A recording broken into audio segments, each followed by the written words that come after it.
حضرت سلمان فارسی سے کوئی پوچھتا کہ تمہارا نام کیا ہے اور تمہارے باپ کا نام کیا ہے، تو وہ جواب میں کہتے سلمان بن اسلام، میں سلمان ہوں اور میں اسلام کا بیٹا ہوں۔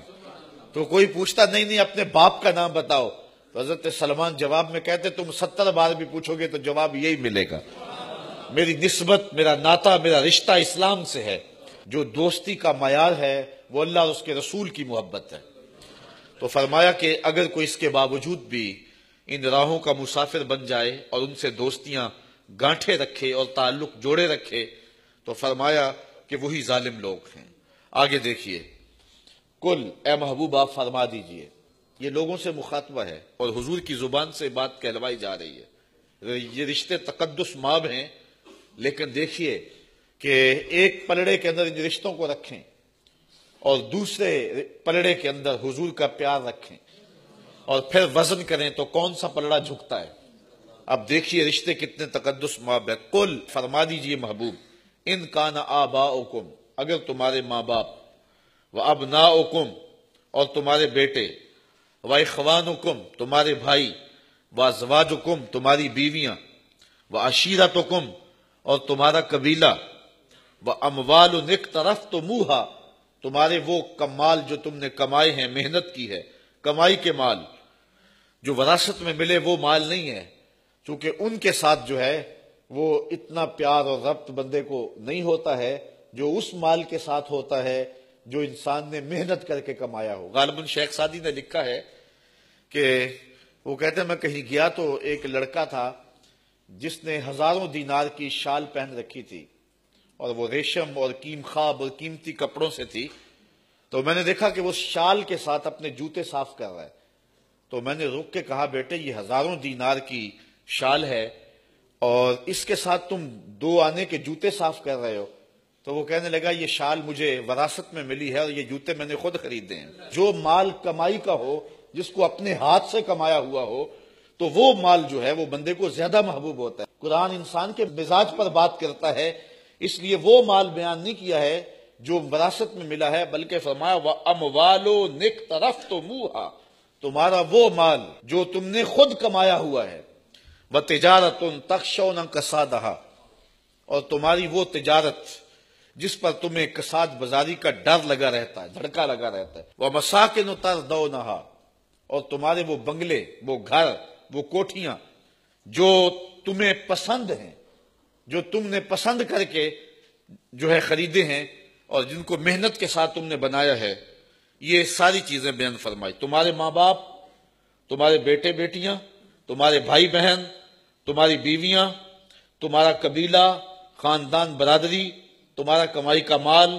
اور تمہاری تجارت جس پر تمہیں کساد بازاری کا ڈر لگا رہتا ہے، اور تمہارے پسندیدہ بنگلے، یہ ساری چیزیں احب الیکم من اللہ ورسولہ وجہاد فی سبیلہ، اگر یہ تمہیں زیادہ محبوب ہیں اللہ، اس کے رسول اور جہاد فی سبیل اللہ سے، فتربصوا حتی یاتی اللہ بامرہ، تو پھر اللہ کے فیصلے کا انتظار کرو، پھر اللہ کے فیصلے کا انتظار کرو۔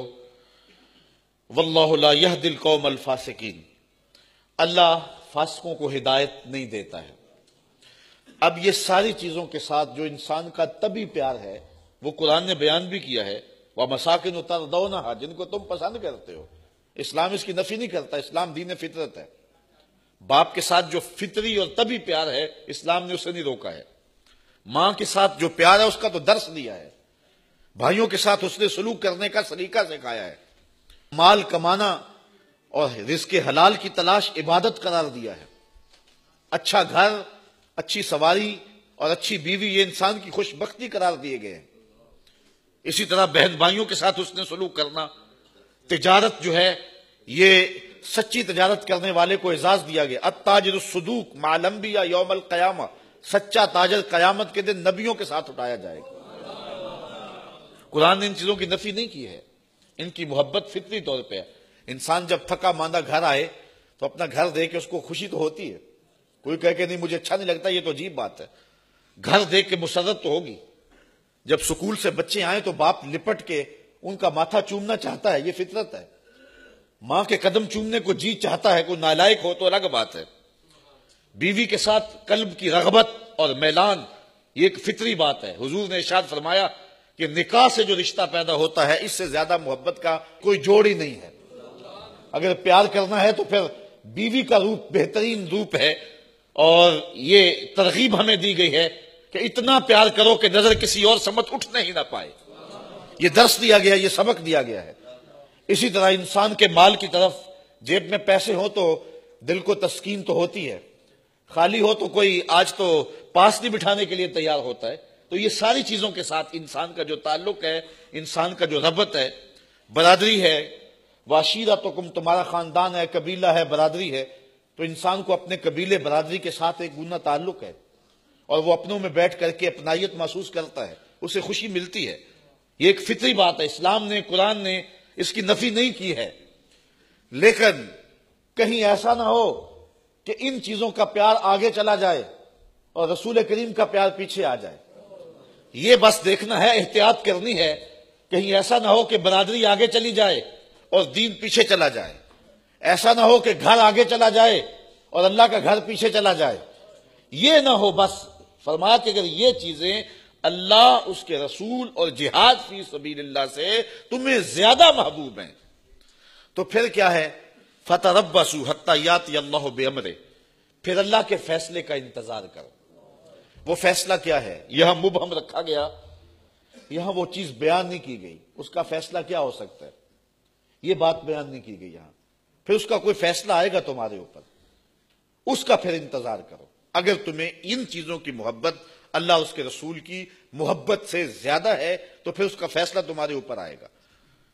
اور وہ فیصلہ کیا ہے؟ عذاب الہی کی وہ صورت کیا ہے، وہ رنگ کیا ہے؟ وہ مختلف صورتیں ہو سکتی ہیں، اور سب سے بڑی صورت یہ ہے کہ تمہارا دل اجاڑ دیا جائے، تمہارے باطن کو خالی کر دیا جائے۔